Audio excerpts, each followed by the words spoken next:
Here we are heating the water in the pig pot. We use a propane branding iron heater to get the wood burning.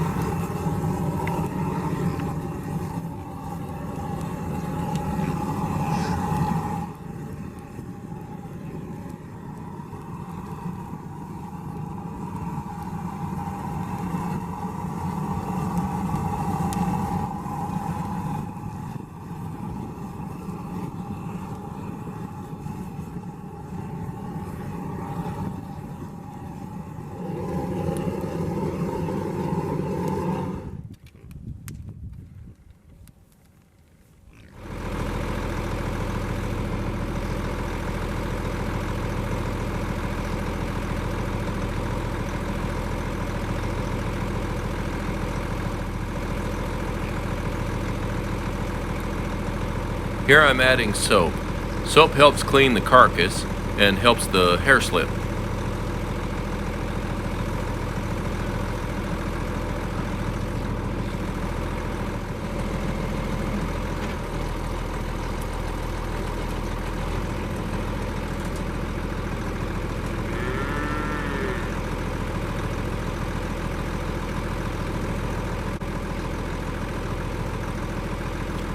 We wire the chains on the single tree so that they don't slip when we go to dunking the pig. When you're slopping it around, the chain sometimes will come loose and there's a good chance that you could lose your pig in the water.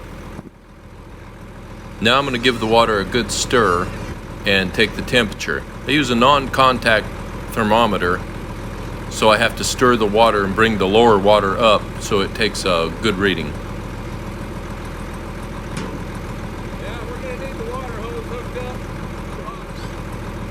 Here I just checked the temperature and it's too hot. I'll have to add some more water. I want the temperature of the water to be between 150 and 155 degrees. Some people will say 140 degrees, but I found that that's not quite hot enough. And then we'll dip it and hold it under the water, moving it slightly for about 3 minutes.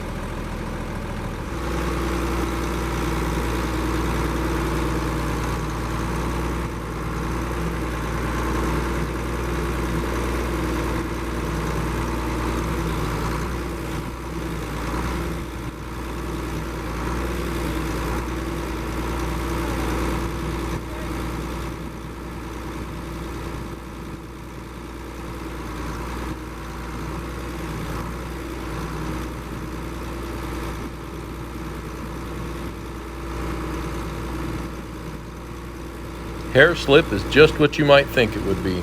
You reach out and you grab a tuft of hair, you pull it, and if it slips and comes out, well then you've got a good scald. The reason we scrape pigs instead of skinning is number one, cleanliness. Basically the pig gets a bath. We live on sand and it gets everywhere. It gets on your knives, it gets on the meat tables, it gets everywhere. This eliminates that. Number two, it's more conducive to curing. The rind on makes a better tasting bacon and a better tasting ham. They're easier to cure and they have a better flavor.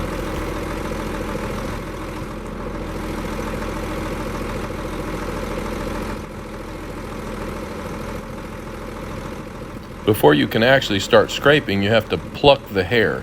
So you grab big handfuls of it and pull it out.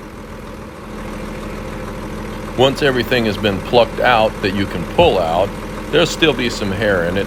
Then we use bell scrapers and we start scraping. This is where the real work begins. Now, if we've done everything right, we got the heat, the length of time that we dunked, everything just right, well then it will scrape really easy. It's like taking saran wrap off of a sandwich. If not, it's going to be hard and you really have to work to get it out. Here you can see we really got it right. It's scraping easy, it's peeling down, the bell scrapers are taking the hair and the first layer of dermis off. It wasn't too hard to scrape this pig. The head, neck, and shoulders are always the hardest.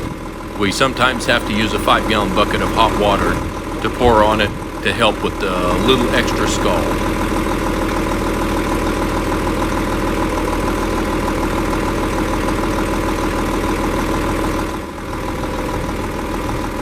Here I use the propane burner and I singe all the hair. When you're done scraping, there's going to be a few hairs all up and down the carcass there, but not too bad. And so you just singe them off and rub them down, and then they're gone. And then we'll have to wash it afterwards.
When I'm splitting a carcass, it's Brett's job to make sure the inside of the cut is straight. I can see the back side, but I cannot see the inside. So between the two of us, we can split one of them really well.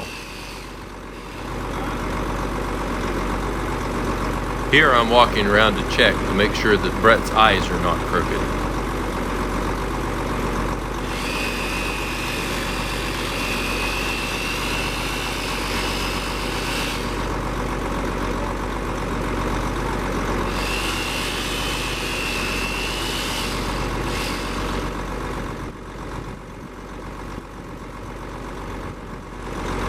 Well, that's a donkey pig. Now we'll hang it.